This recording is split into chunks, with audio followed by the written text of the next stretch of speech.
അത്ര തന്നെ പ്ലാനിംഗ് ഒന്നുമില്ലാതെ നേരെ ഹൈദരാബാദിലേക്കുള്ള ഒരു യാത്രയാണ്. റോഡ് മാർഗം വഴിയോര കച്ചവടങ്ങളിൽ നിന്ന് ഫുഡ് കഴിക്കുക എന്നുള്ളതാണ് ഇത്തരം യാത്രകളിൽ ഏറ്റവും നല്ലതായി തോന്നിയിട്ടുള്ളത്.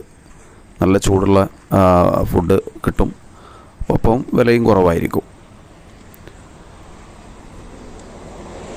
ട്രഡീഷണലായിട്ട് അവിടെ ഉണ്ടാക്കിയിട്ടുള്ള റൊട്ടിയും കബാബും അതുപോലെ തന്നെ ചിക്കൻ വിഭവങ്ങളുമൊക്കെ അത്യാവശ്യം നല്ല നിലവാരമുള്ള ടേസ്റ്റി ആയിട്ട് അനുഭവപ്പെട്ടിട്ടുണ്ട്. നഗരത്തിലെത്തിക്കഴിഞ്ഞാൽ നമുക്ക് അവിടെ മറ്റുള്ള നഗരങ്ങളിൽ നിന്നൊക്കെ വ്യത്യസ്തമായി ഏറ്റവും വൃത്തിയും അതോടൊപ്പം തന്നെ പരിസരമൊക്കെ നല്ല ക്ലീനിങ് ആയിട്ട് ബോധ്യപ്പെടും. അതിരാവിലെ തന്നെ നല്ല തിരക്കായിരിക്കും. ആ തിരക്ക് അനുഭവപ്പെടുന്ന അവസ്ഥയുണ്ട്. എങ്കിലും നേരം വെളുക്കുമ്പോഴേക്കൊക്കെ തന്നെ വളരെ വൃത്തിയായ നഗര കാഴ്ചകളാണ് നമുക്ക് കാണാൻ പറ്റുക. ഇതിലെത്തിക്കഴിഞ്ഞാൽ ഉടനെ അവിടെ ഹുസൈൻ തടാകം കാണാൻ പറ്റും. അതിൻ്റെ ചുറ്റും ഒന്ന് റൗണ്ട് ചെയ്ത് വരിക എന്നുള്ളത് നല്ലൊരു ആംബിയൻസാണ്. റോഡ് സൈഡിലൂടെ ഫുഡ് ഐറ്റംസ് വിൽപ്പന നടത്തുന്ന വഴിയോര കച്ചവടങ്ങൾ ഇഷ്ടം പോലെ ഉണ്ട്. ജ്യൂസും പാനിപൂരിയും അതുപോലെ തന്നെ പോപ്കോണും അങ്ങനെയുള്ള ഒരുപാട് വിഭവങ്ങളുമായിട്ട് നമുക്ക് ഈ ഹുസൈൻ തടാകത്തിൻ്റെ ഓരത്തുള്ള കാഴ്ചകൾ കണ്ട് ജസ്റ്റ് ഒന്ന് അതിനെ റൗണ്ട് ചെയ്ത് വരാം. ഏകദേശം 3 കിലോമീറ്റർ 4 കിലോമീറ്ററോളം ചുറ്റളവുണ്ട്. ഹൈദരാബാദിൻ്റെ മനോഹരമായ കാഴ്ചകളിൽ ഒന്നാണ് ഈ ഹുസൈൻ തടാകം എന്നുള്ളത്. ഇവിടെ നമുക്ക് മറ്റൊരു പ്രത്യേക കാഴ്ച കാണാൻ പറ്റും. പുറത്തു നിന്നുള്ള വവ്വാലുകൾ ഈ ഹുസൈൻ സാഗർ തടാകത്തിലേക്ക് വൈകുന്നേരമാകുമ്പോൾ, അതായത് സന്ധ്യ ഇരുട്ടുമ്പോൾ വരികയും അവർക്കുള്ള തീറ്റ അഥവാ അതിലുള്ള മത്സ്യങ്ങളെ പിടിച്ച് പോവുകയും ചെയ്യുന്നൊരു കാഴ്ച, നല്ലൊരു കാഴ്ചയാണത്. മിക്കവാറും ആളുകൾ ചിലപ്പോൾ ഇത് ശ്രദ്ധിക്കുന്നുണ്ടാവില്ല എന്നുള്ളതാണ് നമുക്ക് മനസ്സിലാക്കാൻ കഴിഞ്ഞിട്ടുള്ളത്. ഇവിടുത്തെ വൈകുന്നേരത്തെ മനോഹരമായ ഈ ഒരു കാഴ്ച കാണാൻ ഇഷ്ടംപോലെ ആളുകൾ ഇതിൻ്റെ ചുറ്റും തടിച്ചുകൂടി നിൽക്കുന്നത് കാണാം. പിന്നെ നമുക്ക് പ്രത്യേകമായൊരു പ്ലാനിംഗ് ഒന്നും ഇല്ലാത്തതുകൊണ്ട് തൊട്ടപ്പുറത്ത് നമ്മൾ അടുത്തൊരു കാഴ്ച കാണാൻ പോയത് ഗോൽക്കൊണ്ട ഫോർട്ടാണ്.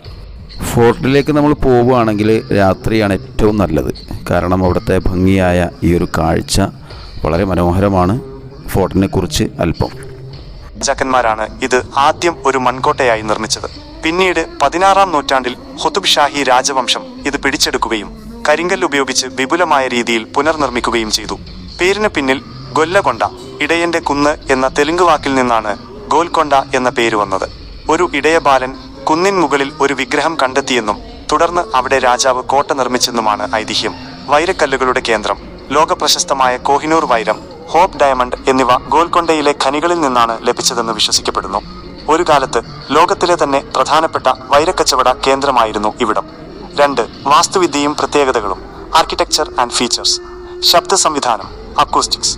കോട്ടയുടെ പ്രവേശന കവാടമായ ഫത്തേ ദർവാസയിൽ നിന്ന് കൈയടിച്ചാൽ അത് 1 കിലോമീറ്റർ അകലെയുള്ള കോട്ടയുടെ ഏറ്റവും മുകളിലെ ബാല ഹിസാർ പവലിയനിൽ വ്യക്തമായി കേൾക്കാൻ സാധിക്കും.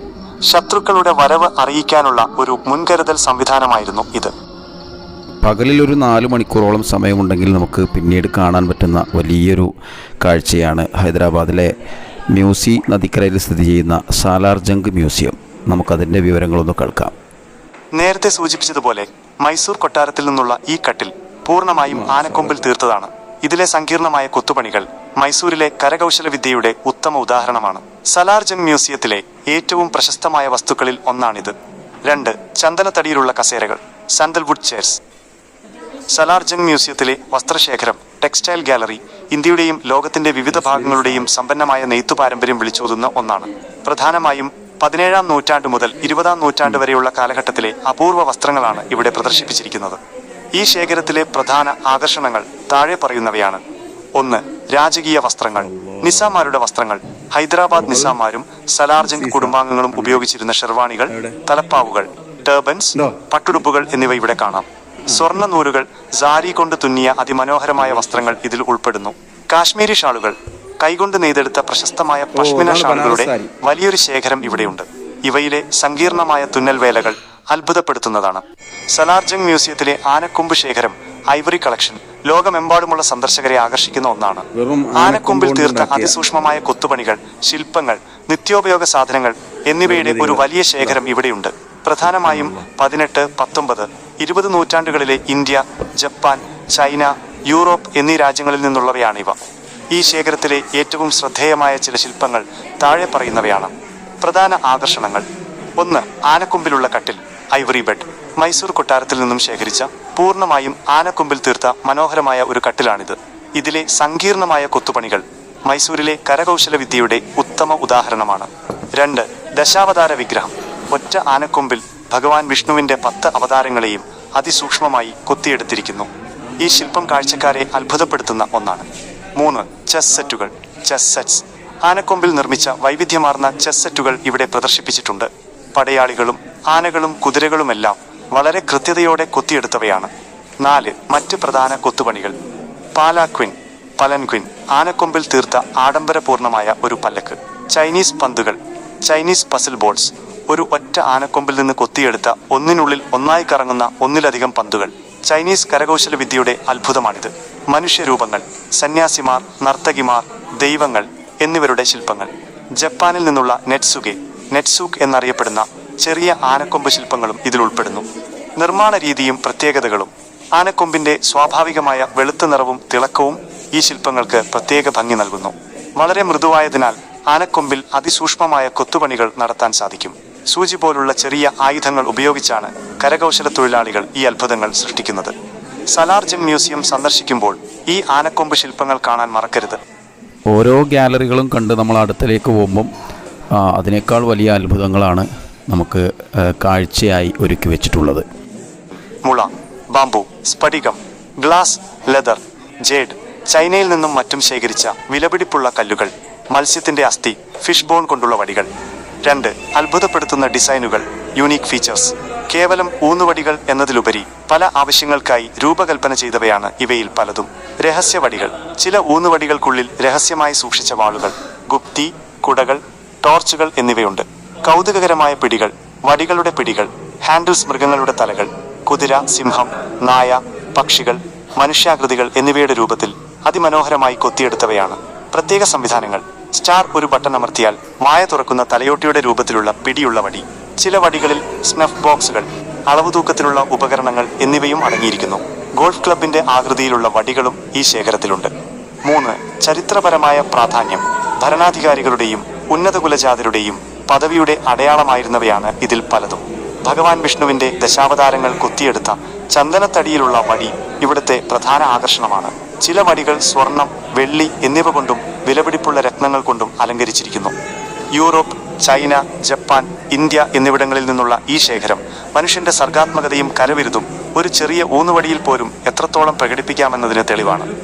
പണ്ടുകാലത്തെ രാജാക്കന്മാർ ഉപയോഗിച്ചിരുന്ന ആയുധങ്ങളും മറ്റും അടുത്ത ഗാലറിയിൽ നമുക്ക് കാണാം. Salar Jung മ്യൂസിയത്തിലെ ആയുധശേഖരം, arms and armour gallery ചരിത്രപ്രേമികളെ ഏറ്റവും കൂടുതൽ ആകർഷിക്കുന്ന വിഭാഗങ്ങളിലൊന്നാണ്. മുഗൾ, ഖുതുബ് ഷാഹി, അസഫ് ജാഹി, നിസാം ഭരണകാലത്തെയും കൂടാതെ പേർഷ്യ, തുർക്കി, യൂറോപ്പ് എന്നിവിടങ്ങളിൽ നിന്നുള്ളതുമായ അപൂർവ ആയുധങ്ങൾ ഇവിടെ പ്രദർശിപ്പിച്ചിട്ടുണ്ട്. ഈ ശേഖരത്തിലെ പ്രധാന സവിശേഷതകൾ താഴെ പറയുന്നവയാണ്. 1. മുഗൾ ചക്രവർത്തിമാരുടെ ആയുധങ്ങൾ. ചരിത്രപ്രധാനമായ ചില വ്യക്തിഗത ആയുധങ്ങൾ ഈ മ്യൂസിയത്തിന്റെ മൂല്യം വർദ്ധിപ്പിക്കുന്നു. ഔറംഗസീബിന്റെ വാൾ. മുഗൾ ചക്രവർത്തി ഔറംഗസീബ് ഉപയോഗിച്ചിരുന്നതായി വിശ്വസിക്കപ്പെടുന്ന രത്നങ്ങൾ പതിച്ച പിടിയുള്ള വാൾ ഇവിടെയുണ്ട്. ഷാജഹാന്റെ കഠാര, ഡാഗർ. മുഗൾ ചക്രവർത്തി ഷാജഹാൻ ഉപയോഗിച്ചിരുന്ന മനോഹരമായി അലങ്കരിച്ച കഠാരകൾ ഈ ശേഖരത്തിലുണ്ട്. നൂർജഹാന്റെ കഠാര. ജഹാംഗീർ ചക്രവർത്തിയുടെ പത്നി നൂർജഹാൻ ഉപയോഗിച്ചിരുന്ന കഠാരയും ഇവിടെ പ്രദർശിപ്പിച്ചിട്ടുണ്ട്. 2. ടിപ്പു സുൽത്താന്റെ ആയുധങ്ങൾ. മൈസൂർ കടുവ എന്നറിയപ്പെട്ടിരുന്ന ടിപ്പു സുൽത്താന്റെ പക്കൽ നിന്നുള്ള ആയുധങ്ങളും ഇവിടെ കാണാം. ഇതിൽ പ്രധാനമായും അദ്ദേഹം യുദ്ധങ്ങളിൽ ഉപയോഗിച്ചിരുന്ന വാളുകളും തോക്കുകളും ഉൾപ്പെടുന്നു. ആകർഷകവും മനോഹരവുമായ ഇത്തരം കാഴ്ചകൾ ഒരുപാട് ഇനിയും ബാക്കിയുണ്ട് ഈ മ്യൂസിയത്തിൽ. നമുക്കതിൻ്റെ ബാക്കി ഭാഗം അടുത്ത വീഡിയോയിൽ കാണാം.